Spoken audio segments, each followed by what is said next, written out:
And welcome to She Thinks, a podcast where you're allowed to think for yourself. I'm your host, Beverly Hallberg, and on today's episode, it's our IWF policy focus titled Technology's Potential Revealed in the Pandemic. We'll discuss how innovation changed the landscape of medicine, work, and education, and what this means post-pandemic. Joining us to discuss this is Simone Barron. Simone Barron is a visiting fellow with Independent Women's Forum. She used her 30-plus years of experience working in full-service restaurants to advocate for the industry and its workers. She is the co-founder of the Full Service Workers Alliance, representing restaurant workers in the protection of their freedoms and flexibilities through legislative advocacy. Simone is a Fox Business News contributor and has been published in multiple publications, including the Wall Street Journal and Washington Post. Her educational video for Prager University, produced earlier this year on the impacts of minimum wage mandates on the restaurant industry, has garnered over 3 million views. It is a great video. I encourage you to watch it. Simone, thank you so much for your work on these important issues and for joining us today. Thank you so much for having me. Appreciate it. And we're going to get into the policy focus and talk about how technology really has helped all of us in the pandemic. But I want to start with that Prager University video. You took on a topic that I think is a hard one, which is explaining why the minimum wage hurts people. When you look at public opinion on paper, it sounds like a great thing to raise the minimum wage, but you've seen firsthand in the restaurant industry that it doesn't always pan out the way that we want. What was the turning point for you to see that the minimum wage, raising it and having mandates doesn't always help?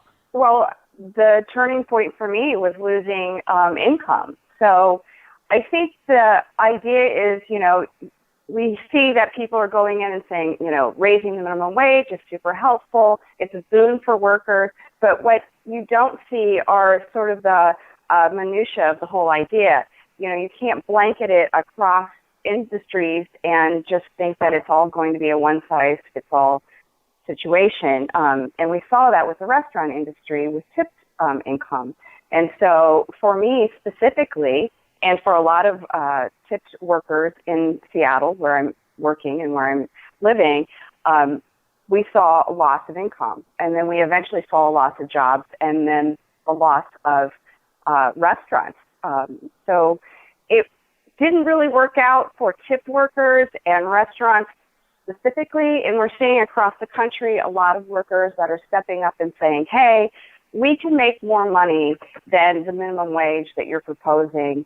And that minimum wage law is going to hurt our industry and basically just change the way we work and make us lose our incomes. And so I made the Prager video to sort of explain to people how a minimum wage increase actually impacts a tipped worker like myself. And a lot of people just, they don't know how we work and how it all,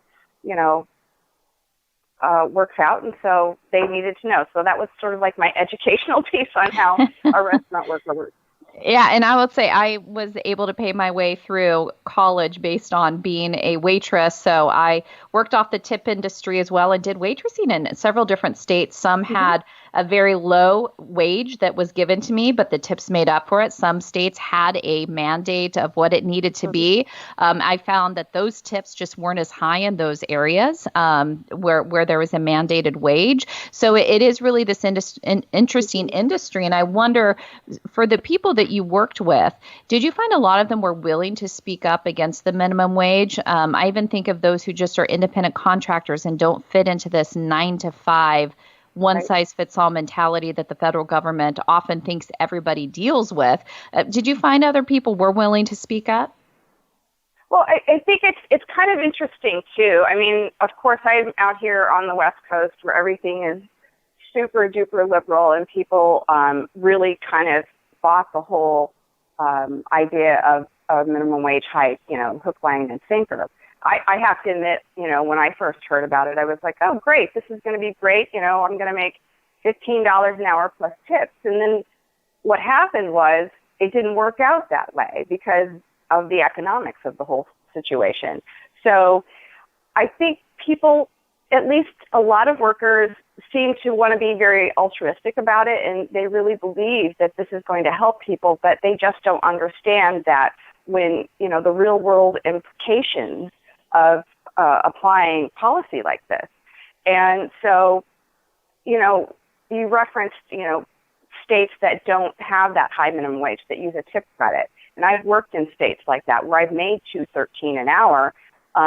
But with tipping, I've made well over that, like $40 an hour, $25 an hour, whatever it is. But here, what has happened, as they have raised the wage, the tips go away. And it goes away in a couple ways, whether it be, customers coming in and just the perception of you making $15 an hour seems like a lot of money to them because they don't understand the industry and they don't understand what we actually make, or the fact that the employers just can't pay $15 an hour across the board. So they're actually giving, restaurant owners are giving a raise to some of their highest paid employees, which are the tipped employees. And this does a lot of things. It stagnates the wages for the back of the house, so they can't give raises to people who work in the kitchen because they have to give that money to tip workers in the front of the house that are already making $25 to $50 an hour. So that doesn't make sense. And so it's got to come from somewhere, right? So we've seen a lot of restaurant owners change their tipping models, going towards service charges and the like, or taking away tip lines and things like that, which is what happened to me, which stagnated my wage. And it actually took money out of my pocket because I wasn't able to maximize my income at all. And so that's the kind of thing that you look at. And then if you think about them, trying to blanket this across the country, what might seem like something great in Seattle where the cost of living is so high is not going to work in a place like Muncie, Indiana. That will just completely bankrupt small, local restaurants. There's no way they could pay that. So I think this minimum wage hike really needs to be looked at through a microscope and to determine, whether it's viable for an entire country. I just don't think that people are actually doing their due diligence and looking at this type of legislation with under the microscope, like I want to say. So, yeah, that's what I'm thinking. I completely agree with you. And so often something that seems, as you said, altruistic and seems like a good idea, when you actually put into practice, it harms the people that you were intending to help. And that's why I think with all policies, it's important to look at the trade-offs because there are always trade-offs. And I think this time with the pandemic has given us an interesting time to look at the workforce through the lens of technology. Now, not all businesses were able to keep functioning because technology wasn't the answer for the type of service they did, restaurants being a good example of that. But now is this time as more people are vaccinated, more people have antibodies and are getting back to work, our COVID numbers are going down, states are opening up. It's now time, I think, to really look at the pandemic and what technology has meant for this time. It's been a very hard time, but without technology, I don't think we would have been able to weather it in some cases as well as we have. So tell us a little bit about your policy focus. You co-authored it. It's on IWF.org. It's called Technology's Potential Revealed in the Pandemic. Big picture, what was revealed? What did we learn during the pandemic? What did technology offer us? Well, we sort of focused on three specific genres, I guess you could say: telemedicine, telework, and virtual learning. And I think those are big topics that affected the majority of people in the United States. And I think we've seen that the pandemic really, really sort of shoved a lot of us into embracing technology, maybe some that was already available, and sort of kind of pushed the envelope for technology and the way that we use it. And specifically, like with telemedicine, we saw that there was like less than 1% of all doctors' visits being able to be offered or taken up through a telemedicine visit. But because of the pandemic, that went up to 69% because people if they wanted to see the doctor was saying, I don't want you in my office. We have to make sure everybody's distanced and those kinds of things. So, I think that that's kind of an interesting idea, because the telemedicine has always been here, and we've had it for quite a while, but there have been a lot of restrictions, from state to state. There are different laws surrounding telemedicine and what could be available or what could be offered to people. And because of the pandemic, we saw a lot of that relaxed, and so people were offered the ability to stay at home and have a doctor's visit through their computer, which most people wouldn't necessarily take up before that. So I think that having a large option or a large amount of options to be able to do something medically is great. And it's convenient, too, because it frees up your time. If you have just some little grievance that you need to talk to your doctor about, you can do that through the computer. You don't have to, take time off work and go in person and sit in a waiting room and all those things. You can schedule your visit through a Zoom call or or whatever platform that they have. And then it's also an idea that, you've got to, like, the transfer of information as well. So it's becoming easier as the states lax their requirements about telemedicine by, how they transfer their information.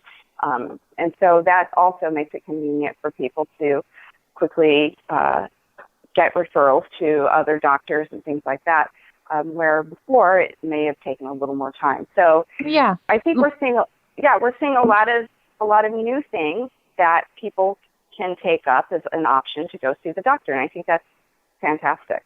And one of the things I've wondered as we're getting out of the pandemic and in some regards, that I've wondered if those regulations are still going to be rolled back so that people can use telemedicine. Have you seen on any level that states or on the federal level, they've tried to re-implement some of these regulations? And do you think that patients and doctors will continue to want to use telemedicine? So was this innovative enough in a positive way that you think it's going to continue? I think it is going to continue. I think that the convenience for the patient, not only the patient, but doctors themselves, I think that that it's going to continue. It's probably going to expand a lot. And I think that the states are going to embrace it. I don't think that, I think there are a lot of questions yet. And I think this happens with all of the tech things that are going on right now. I think that we still have to kind of look at stuff and figure out, what's positive and what are the negatives to it as well. But I think for the most part, the flexibility that these sort of tech things offer people who are working or people who are, patients going to the doctor, things like that, I think that is such a boon. And I think through the pandemic, we realized that. Like, we've got all this technology. Let's start, exploring it and embracing it and seeing where the positives for us lie. And so I do believe that the states are going to expand more and more options for telemedicine. And real quickly on telemedicine before we move on to the teleworking aspect of this, one of the things I've wondered is if it has opened up this ability to do healthcare across state lines. That's always been a big push by conservatives to open up the ability to see doctors in different states or use insurance companies that aren't in your region. Did that open this up? And is that a potential where you can see a specialist across the country because of telemedicine now? Was that one potential benefit of this? Absolutely. I think it is a potential benefit. And when you see more and more people that are using telework, basically it can be, these people can be nomadic, so to speak. They can go from place to place and be able to, to be able to see a doctor in another state because maybe you're working in a project in another state. I think that that's really, really convenient. But I think, there are a lot of things that, again, we have to look at to make sure that, people's privacy and their information, their health information, is being taken care of and being protected. And those are the kinds of, I think, rules and regulations that really need to be sort of looked at and adapted towards telemedicine and telehealth. I find moving to telework, I've found this area very interesting. My business district media group, we all teleworked prior to COVID. So we were already set up for this. I know a lot of offices had to reconfigure how their employees work very quickly once the pandemic hit us. But what did you see as some of the most innovative aspects of people teleworking, and how much of that do you think is here to stay? So telework to me is a really interesting idea. And as we discussed before, I come from the restaurant industry, so I'm used to going to a place to work, and there's no way that I can work, through a computer, waiting tables or what have you. So this is a really interesting topic to me. But the one main thing that I think telework offers, which is so great, is flexibility. That's one of the most prized things to have in any work situation, is to be able to come and go as you please, to be able to work when, is most optimal for you. And through the pandemic, what we've seen is, people were forced to work from home, or those who could did. And it offered a flexibility and a better way to kind of balance your homework life situation. But some of the things that were also interesting to me, it would throw people, especially parents, into that situation where they were balancing teaching their kids at home and working. And so that's a difficult thing to sort of navigate. And so there are a lot of challenges with working from home, of course, which are, distractions from being a parent, to just being able to, sit down and focus and be able to map out a schedule for yourself and work and make sure you're productive. So I think telework has great potential to be a boon for some people. And like we've seen in what we wrote about in our policy focus, is that, most people that really sort of had success with telework were people who, have college degrees and, are kind of sort of on that higher echelon of wage earners. But then when you think about how that would affect, say, a restaurant worker like myself, how did low wage workers actually try to adapt during the pandemic with a lot of people being able to work from home?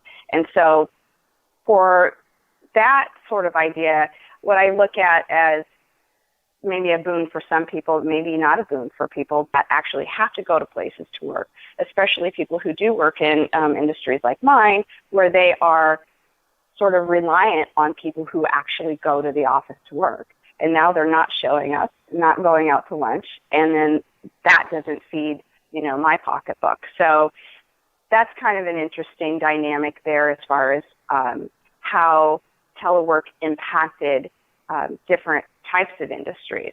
And what I thought was fascinating about the innovation aspect to all of this in the restaurant industry is they had to think outside the box. And so delivering food, certain areas let you deliver alcohol through Uber Eats or whatever service that used DoorDash. And so they had to be creative, even setting up outside seating if they were allowed to have a certain amount of people sitting outside. Do you think this also demonstrated that whether it was more in the blue collar space or in the white collar space, that people did have to become innovative, that they didn't stick to the whole 9 to 5, everybody go into the office mentality, but really try to figure out within this free enterprise and the use of technology, how do we make this work? Yeah, I think that's great. And I think that's one of the things that the pandemic has kind of showed us. Again, we have this technology at our fingertips, and how do we embrace it and make it work for us? And we did see that with the restaurant industry. We saw people trying to, set up all kinds of different apps and ways that they could connect with their customers that they never even thought to do before. And again, I think you're right. It taken us out of that 9 to 5 mentality where you have to go to some brick and mortar place to actually, be productive. But for things like a restaurant, I think, you do have to get creative because it's a different animal, so to speak. It's not an office job where you can sit at a computer all day and be productive. You actually have to interact with people. And that's one of the things that the technology for me kind of has a downside, because I understand in a way we do get all connected. We were able to connect with, our grandparents and our teachers and, our doctors through Zoom calls and things like that. But where does it bring us together in such a way where we're actually really having those meaningful connections? And when I think of working, and I specifically think about the restaurant industry, that's where a lot of connections are formed. And so, the restaurant industry or a restaurant is basically a heart of a community. That's where people gather. That's where they talk. That's where they exchange ideas and they really connect. And so how do you change it from just, serving food, to really connecting with your customer when you're not, physically able to do that? And so, yeah, we saw, a lot of restaurants do creative things like, if you came by and grabbed something to go, they would get your information and text you a thank you and try to connect with the customer that way and actually have the conversation when they couldn't do it in person. And those little things really, really matter. And I think something like that is going to remain in the restaurant industry, where people will actually, even if they can come in, sit down and do that, but maybe they'll grab something to go, and maybe you'll get a little text from the restaurant saying thank you. And, I think, again, we should just really embrace what's at our fingertips and be creative with it and see where it takes us. And I'm glad that you did mention the trade-offs. I do think the lack of connection with people has been a huge trade-off for so many people. Mm-hmm. And I think another aspect of technology being a trade-off is this idea of privacy. And I think especially when we think of young kids and online learning, the privacy aspect, and also them just being on a computer and not interacting with kids and being outside. So my final question for you is that when we look at the trade-offs, especially in the terms of online learning, do you think what we should take from all of this is obviously there's the bad, let go of the bad, but let's embrace the good that has come from technology during this time? Yeah, I think we should. I think we do need to embrace the good, and we need to maybe look at the bad, not let it go, but just look at it and see where, and either get rid of it or improve it. And as far as virtual learning is concerned, I think it's sort of a mixed bag with students. I think there are some students that actually have thrived through this, and then others that have not. And we've seen that kids that have, especially young kids or kids with learning disabilities, it's very difficult for them to really be able to get the benefit of virtual learning. But for other children, I think where the social aspect in school is difficult for them to navigate, online learning is a great option. But then again, there's a lot of things that need to be refined as well. I mean, we saw public schools really, really trying, having a difficult time trying to get some sort of coercive platform together. I know here in Seattle, the public schools had a really difficult time. They were sort of juggling using Zoom calls and a platform that was previously used to send information to parents. They were using those two things combined to try to teach students, and it was really not working out. And I think we had a decline in students actually attending school for a while until they kind of got, rolling. But then we also see other online schools that have already built out platforms like Canvas and others where the kids, can go in there and it's really accessible to them. So I think there's a lot to look at with online learning. I think it's a really great way to be able to have access to education and be able to do something like working during the day or taking care of children. I think for adults or people that are going to college and higher learning institutions, I think that virtual learning is really convenient. Again, it's that convenience option that you have. So I don't know. I think that it's a way for us to keep connected, but again, I think it's not ideal, and I would hate to see technology sort of, I don't know, create the space where that's the only way we connect, and that we get used to that's the only way we connect. And I think through the pandemic, we've seen sort of that, we're all trying to keep socially distanced and things like that. But I wouldn't want that to be the norm. I think that being able to, and especially you see that with young kids that want to go to school and be social with, other children. I would hate those opportunities to be taken away from them, because we are social creatures and we're people, and we do need to be around other people, and for our own, mental health and it's who we are. So I would hate for technology to kind of overcome that, or not overcome that, but take that away from us as human beings. But at the same time, it's exciting to learn how we can use the technology to help us.